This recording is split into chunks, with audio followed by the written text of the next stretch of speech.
Namaste. My name is Janapati Das. Welcome to part 2 of Mantra 17 for the Shri Ishopanishad. Please accept my respects, everyone. I'd like to offer my respectful obeisances unto my spiritual master, Jagat Guru Siddha Swarupananda Paramahamsa Srila Prabhupada, and pray for his continued guidance and mercy upon me. Let's chant a little bit, and we're going to finish the rest of the purport by Jagat Guru on this Mantra 17.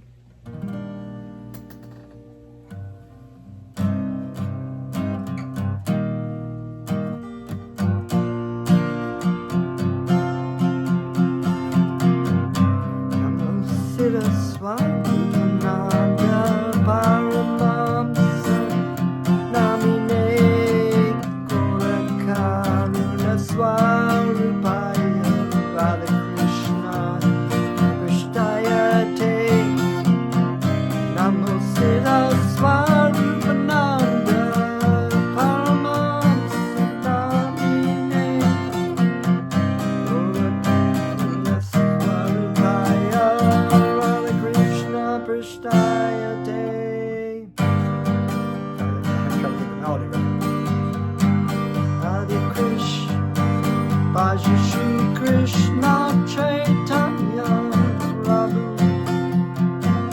Nityananda Shri Advaita Gadadhara Shri Vasudeva Gaur Bhakta-vrinda Shri Krishna Chaitanya Prabhu Nityananda Shri Advaita Gadadhara Shri Vasudeva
I was born in the darkness of ignorance, and my spiritual master opened my eyes with the torch of knowledge. I offer my respectful obeisances unto him. So we were reading from Mantra 17, and we had gotten through Bhaktivedanta Swami Prabhupada's purport. So we started a little bit of Srila Prabhupada's purport. Let me read the translation of the Mantra 17. Let this temporary body be burnt burnt to ashes, and let the life of the air be merged with the totality of air. Now, O my Lord, please remember all my sacrifices, and because you are the ultimate beneficiary, please remember all that I have done for you. Continuing. The subject of remembrance is central to spiritual life and to physical death. The aim of life is to be so lovingly attached to the Supreme Person that one will automatically remember him at the time of death. It's like these, the analogy has been kind of given that if somebody is so attached, like a wife is attached to a husband, the husband's gone off to war or died at war, you think everything you see about them, everything that they had, pictures of them, just sets off waves of emotion, and you're just always thinking about. And last January my father left his body, and so my mother and my father were together for over 70 years. So they met when they were 15, and my father was like 86 when he left his body last January, and she's 86 also. So to even fathom to be in the presence of somebody you love for so long, doing the same things, and now it's, they're gone, but you still think of them, the things that you see, like her, there's clothes of my dad that trigger the things when he used to sit at the computer or, do puzzles at the table. So very similarly, if we can lovingly put our attachment onto the Supreme Person at the time of death, we will be thinking of him. And those who do remember the Lord of death go to him.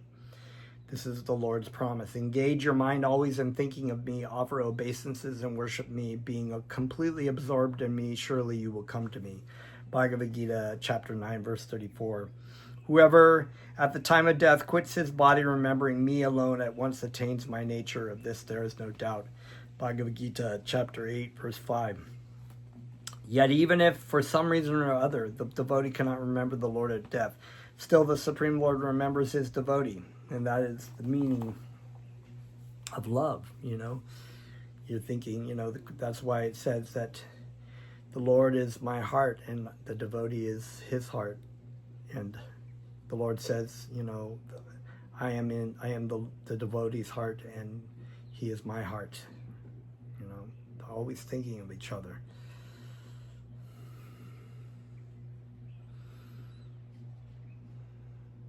In other words, even though it is not possible for the pure devotee to forget the Lord even for a moment, still, even if it were possible, the devotee would not be in a dangerous position. This is because the Lord remembers and protects his devotee under all circumstances. That is the Lord's promise in the Bhagavad Gita. O son of Kunti, declare it boldly that my devotee never perishes. Chapter 9, verse 31. If a person does remember the Lord, that too is due to the Lord's mercy. For as the Lord states in the Bhagavad Gita, chapter 15, verse 15, both remembrance and forgetfulness come from him. So in all circumstances, the person who wants to go to God is dependent upon God's mercy. A person can only remember God at the time of death if he really knows him and has surrendered his heart, body, and mind to him in love. After all, how can a person remember what he doesn't really know? He can only remember what he really knows. So only a person who has confidential relationship with the Supreme Person who really knows him can really remember him. The point is to come to know God before death approaches. It is foolish to think that one can live a self-centered materialistic life and then try to know God just before death. A person's life will determine the nature of his consciousness at death. So we must ask, how do I come to see or know the Supreme Lord? Since the Lord is the supremely conscious entity, we cannot see or know him unilaterally.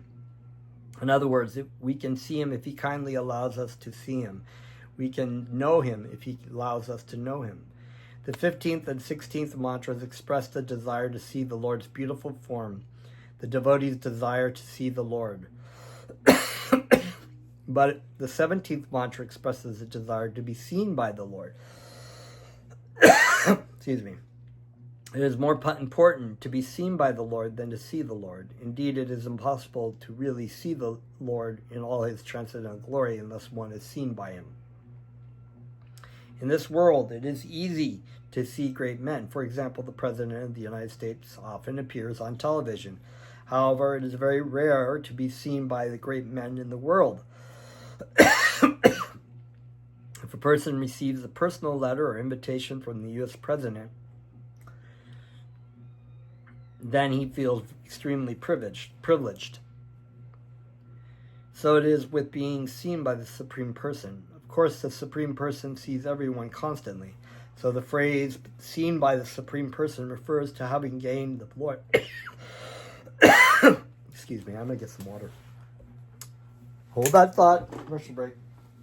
Krishna, Krishna. Hare Krishna, Hare Krishna.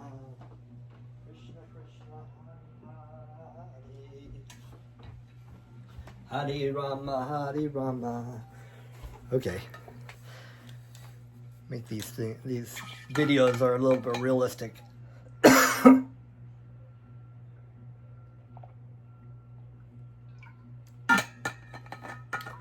Okay. Back where I was.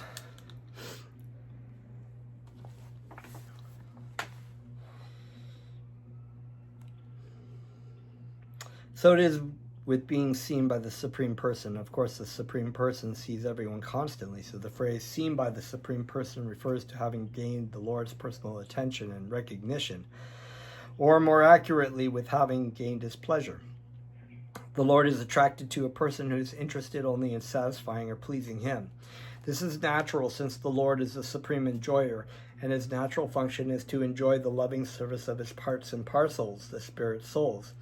And it is a natural function of those souls to render loving service unto him. Unfortunately, in the material world, we don't want to serve the Supreme Person. We want to imitate him, to be the supreme enjoyers. And if we accept God's existence at all, it is merely as a supplier of our enjoyment. In other words, even people who accept the existence of God see him as their servant rather than seeing themselves as his servants. So that's the big difference. You know, if you're expecting God to benedict you and protect you, I mean, which God does, you know, but I mean, just to protect all the harm and death and everything. And then for some reason, if you're not seeing yourself as a servant of God, truly, when God doesn't fulfill, you know, saving somebody you love who died, sometimes people get angry and become atheists, which is really a poor fund of knowledge, because it's, you know, it's expecting God to serve you and everything around you. Like God is here to make me happy, right? They ask God for everything imaginable, from food and good weather to success in gambling or business. Therefore, a person who really enjoys serving the Lord out of love for him attracts him and becomes very dear to him. That is why the Lord says, "Saints are my hearts, and only I am their hearts. They do not know anyone but me, and therefore I do not recognize anyone besides them as mine." Srimad Bhagavatam, 9th Canto, 4th Chapter, 68th verse. Of course, everyone belongs to the Supreme Lord, as confirmed in the first mantra of the Shri Ishopanishad. Everything animate and inanimate within the universe is owned and controlled by the Lord. However, the pure devotees who give their hearts and entire life to them become very dear to him. He considers them his confidential servants and associates. The relationship between the Supreme Person and his loving servant is not at all like the miserable, perverted relationship between a slave master and a slave. The relationship between the Supreme Person and his devotee is full of ananda, or bliss. The root binding substance, essence, and the goal of such a relationship is transcendental love. It's love, all about love. The Supreme Person loves to be loved by his children, just like a father or mother loves to be loved by their children. Just as in this world, the father loves to be loved by his children. It is natural. The Lord enjoys the love of his devotees, and the devotees love to love the Lord. Everybody loves that, you know. In truth, it's what we're seeking for. We love to love, and we love to be loved. The devotee drinks of the nectar of his love for God, Lord Chaitanya prays, O my Lord, when will my eyes be decorated with tears of love flowing constantly when I chant your holy name? When will my voice choke up, and when will the hairs of my body stand on end at the recitation of your name? Shikshashtakam, number 6. The devotee lives on the nectar of love for God, and it is this love that attracts the Supreme Person. In the Gita, the Lord confirms this. If one offers me with love and devotion a leaf, a flower, fruit, or water, I will accept it. Chapter 9, verse 26. God is the owner of everything, and he certainly doesn't need a piece of fruit, or a little water, or a leaf, nor is he really interested in these things. But he is interested in being loved by his parts and parcels. That is his pleasure. As he specifically states, if objects such as fruit, water, or leaves are offered to him with love and devotion, then he will accept these gifts. He is therefore simultaneously saying that if these things are offered without love, he will not accept them, even if they are offered on diamond-studded gold dishes. The Lord automatically becomes bound by his devotees' love. He desires to serve his devotees by giving them anything they want, but the very nature of the pure devotee is that he doesn't want anything. And this, of course, is because he has everything. He has the Supreme Lord, so what else could he be desired? Whereas in the material world, so-called love involves envy. Each person tries to take as much as he can from the other. In the spiritual world, the nature of competition is completely different. It is a competition of giving. In other words, both the devotee and the Lord enjoy serving each other, although the devotee doesn't much enjoy being served by the Lord. Yeah, so even in like marriages and everything, when you get into relationships, the expectations, it's like never have expectations in a relationship when you start a relationship, because if they have expectations and you have expectations, they don't really know you and you don't really know them. And when those expectations are not fulfilled, then it's disappointment. Even if the other person is saying, oh yeah, I'll do this, this, and this, they still have free will, and they can choose to do that or not.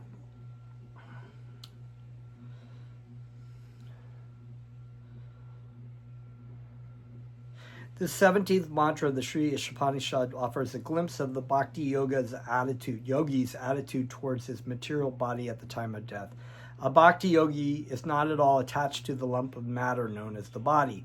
When it is time to leave his body, such a yogi does not cling to it. Where the materialist identifies himself with the body and thus fearfully fights to keep it alive forever, the bhakti yogi simply says, okay, the time has come, let this temporary body be burnt to ashes, it's time to leave it behind. So truly we can be a yogi by dying for our spiritual master, leaving our body like a yogi, not attached and crying out and trying to cling to the body or freaking out. It's just, what we are not dying. Our body is dying. This burning of the body into ashes could refer to the cremation of the body after the spirit soul has departed, according to the Vedic custom, or to the burning of the body in the fire of mystic yoga. The mystic fire is connected to raising the life air through the chakras. In ancient times, the yogic art of manipulating the life air was quite common. Such a yogic art is a material technical skill, not a spiritual one. Nevertheless, it was often used by yogi when it came time to leave the material body. We find a further description of this in the Srimad Bhagavatam. By the strength of scientific knowledge, one should be well situated in absolute realization and thus be able to extinguish all material desires.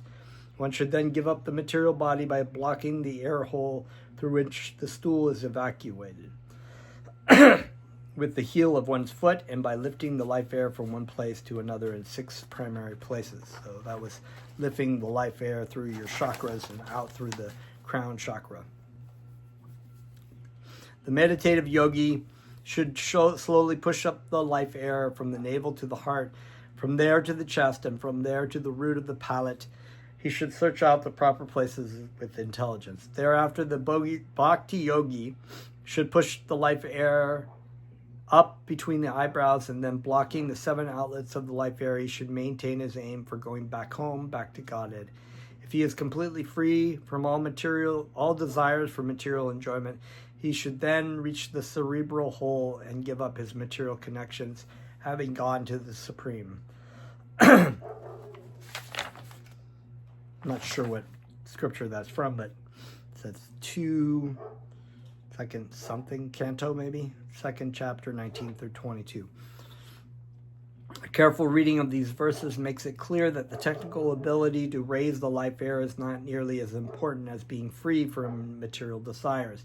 It is so obvious that the raising of the life air itself does not free one from all material desires. A person may be a great yogic technician. He may be able to raise the life air all the way to the cerebral hole at the top of his head, but he still may be contaminated with material desires and thus be forced to remain somewhere within the world of matter.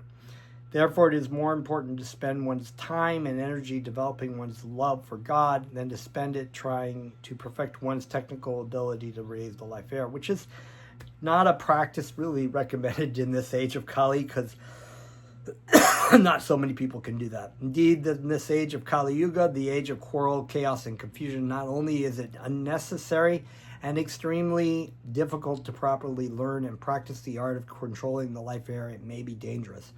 And this is spoken from Srila Prabhupada, who achieved Nirvikalpa Samadhi by emerging into the Brahma Jyoti, raising his life air, and he knew how to do it, but he would know that it's a very difficult and unnecessary procedure in this day and age. Those who take up the practice of raising the life air may fall into the illusion that if they become perfect they will achieve complete spiritual perfection. But this is not the case. A person cannot come to love or please the Supreme Person just by controlling the life air. Therefore, its spiritual benefits are nil. Apart from the fact that such practices take great amounts of effort and time that could be better spent engaging in the process of bhakti yoga, these practices can also lead one away from the actual goal of life. A person who takes up Kundalini yoga today is likely to fall into one of several possible traps: attraction to so-called astral traveling and mystic powers, the desire to merge into the Brahman effulgence, or the attainment of the completely atheistic conclusion reached by Shankaracharya, that the individual spirit soul is God. The possibility of falling into these traps is especially acute for those who are uneducated in the science of identity or bhakti yoga. Falling into any of these traps will effectively keep one from achieving the abode of the Supreme Personality of Godhead.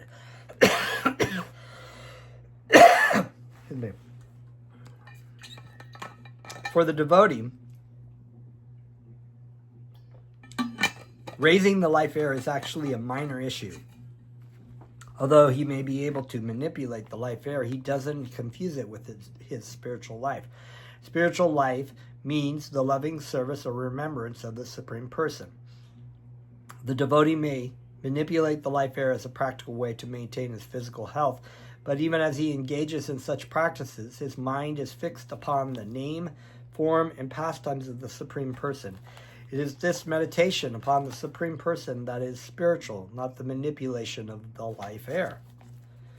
If such a devotee is about to leave his material body, he may indeed travel from the base of the spine to the top of the head via the Sushumna, central meridian. But his journey through the chakras will be quite effortless, because his consciousness will be fixed upon taking shelter in the Supreme Lord, leaving the technical matter of rising up the chakras to go on more or less automatically. Therefore, the most important factor in attaining the Supreme Person is loving remembrance of him. A person who is practiced in the Hatha Yoga or Kundalini Yoga practice should leave his body according to the instructions of the Bhagavad Gita. One who, at the time of death, fixes his life air between the eyebrows and in full devotion engages himself in remembering the Supreme Lord will certainly attain to the Supreme Personality of Godhead. Bhagavad Gita, chapter 8, verse 10. But a person who is the loving servant of the Supreme Person, who has no personal interest, not even for liberation, need not make any effort to control the life heir at death. He simply goes into a trance of loving remembrance of the Lord by placing himself at the lotus feet of the Lord, surrendering to him and leaving his future up to him. Since he does not even desire liberation, he is not motivated to try to raise himself up the chakras, but only to please the Lord. So we can begin this surrender while we're in the body. As Paul prays that whether in the body or out of the body, one should be in service of the Lord. So he prays, "O my Lord, you are my life. My only happiness is in pleasing you. I have no will, no desire, no purpose of my own. I am owned by you. I am yours to do with as you wish. My only request is that you always let me engage in your loving service. I don't care if I serve you in the material world or in the kingdom. I only want to serve you. Please don't kick me away." And of course, the Lord raises such a devotee into his kingdom. "Always think of me and become my devotee. Worship me and offer your homage unto me. Then you will have come to me without fail. I promise you this because you are my very dear friend." Bhagavad Gita, chapter 18, verse 65.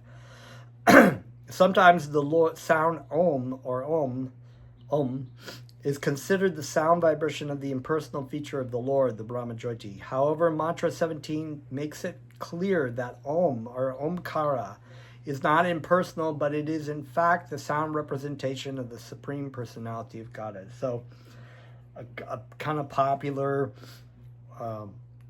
mantra is to say Om, and we sing Om Hari Om to remind us that the sound vibration of the Supreme Personality of Godhead, Hari, is Om. It's not different than Krishna.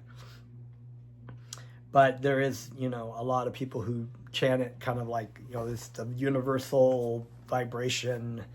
It is a vibration. But, all mantras are vibration, but all mantras also come from the lips of a person. They don't just float around. They are chanted by people. And the original Om sound vibration is coming from the body of Krishna.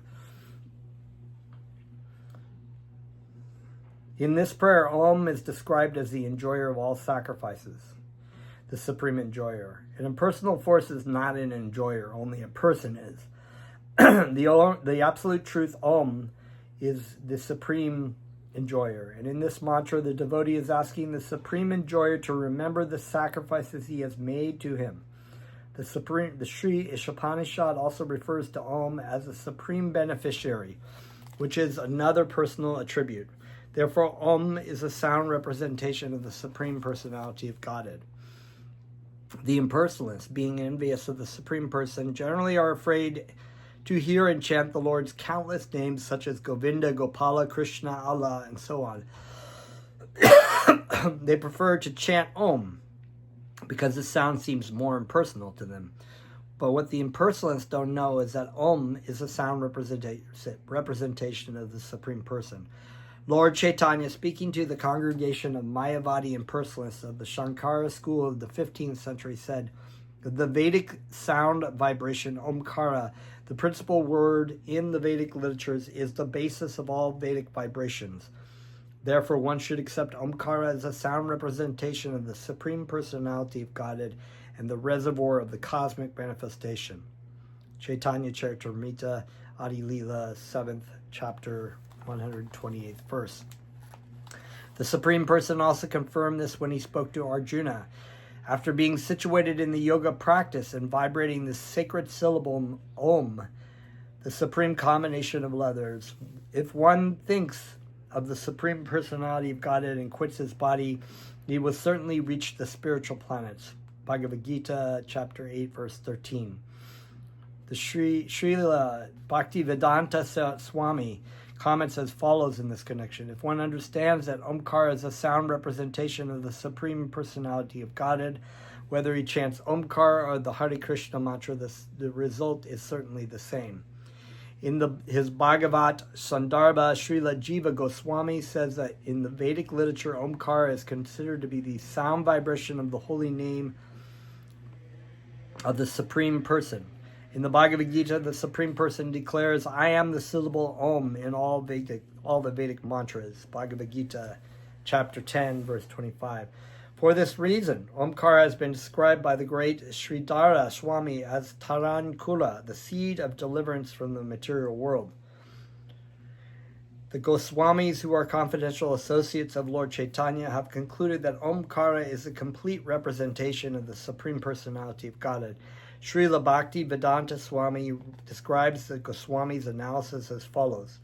Omkara is a combination of the letters A, U, and M. A, Karanochante Krishna. The letter Akara refers to Krishna, who is Sarva Lokaika Nayaka, the master of the living entities and planets, material and spiritual. Nayaka means leader. He is the supreme leader, Nicho Nichanam Chaitanash Chaitanam. The letter U, Ukara, is indicated Srimate Radharani, the pleasure potency of Krishna, and M, Makara, indicates the living entities, Jiva. Thus, Om is a complete combination of Krishna, his name, fame, pastimes, entourage, expansions, devotees, potencies, and everything else pertaining to him. Sarva Vishva Dhamma. Omkara is the resting place of everything. Just as Krishna is the resting place of everything. Brahmano hi prashtitatam tataham. In his discussion with the Mayavadi followers of Shankaracharya, Chaitanya Mahaprabhu criticized Shankaracharya and his followers for putting great emphasis on the words Tattvam Asi. It is the purpose of the Supreme Personality of Godhead to present Pranava Omkara as the reservoir of all Vedic knowledge. The words Tattvam Asi are only a partial explanation of the Vedic knowledge. Chaitanya Charitamrita Adi Leela, 7th chapter, verse 129. The Mayavadi philosophers like to stress the words Tattvam Asi Soham, it is I, that's Soham, and so on in their attempt to convince themselves and others that the individual self is the Supreme Self.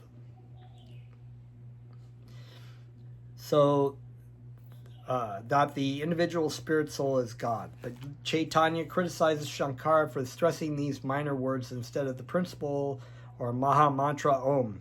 Pranava Omkara is the Maha Vakya, Maha Mantra in the Vedas. Shankaracharya's followers cover this to stress without authority the mantra Tattvam Asi. Chaitanya Charitamrita Adi Leela, chapter 7, verse 130. These arguments of Lord Chaitanya show that Omkar is not, as Mayavadis would like us to believe, either a minor Vedic mantra or a sound representation of the Brahma Jyoti. The Vedic sound vibration Omkara, the principal word in the Vedic literatures, is the basis of all Vedic vibrations. Therefore, one should accept Omkara as a sound representation of the Supreme Personality of Godhead and the reservoir of the cosmic manifestation. Chaitanya Charitamrita Adi Leela, 7th chapter, verse 128. The Supreme Personality of Godhead also confirmed this when he spoke to Arjuna in the Bhagavad Gita. After being situated in the yogic practice and vibrating the sacred syllable Om, the supreme combination of letters, if one thinks of the Supreme Personality of Godhead and quits his body, will certainly reach the spiritual planets. Bhagavad Gita, chapter 8, verse 13. In his Brahma Bhagavat Sandarbha, Srila Jiva Goswami declared that according to the Vedas, Omkar is the sound vibration of the holy name of the Supreme Personality of Godhead.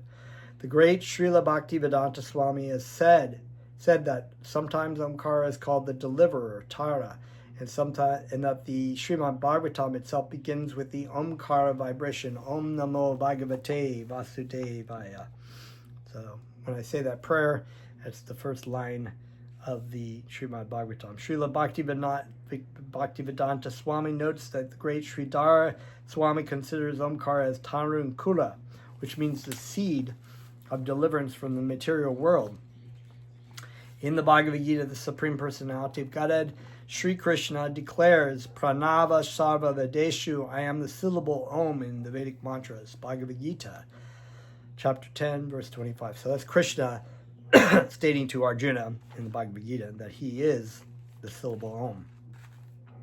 There should be no doubt whatsoever, that the sound vibration Om is the same as the Supreme Person.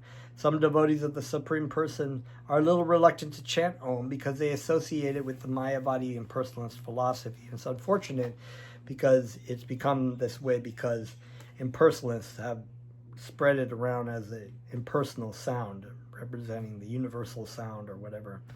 Finding the impersonalist philosophy distasteful, they are not very attracted to chanting the same mantra sometimes chanted by the impersonalists.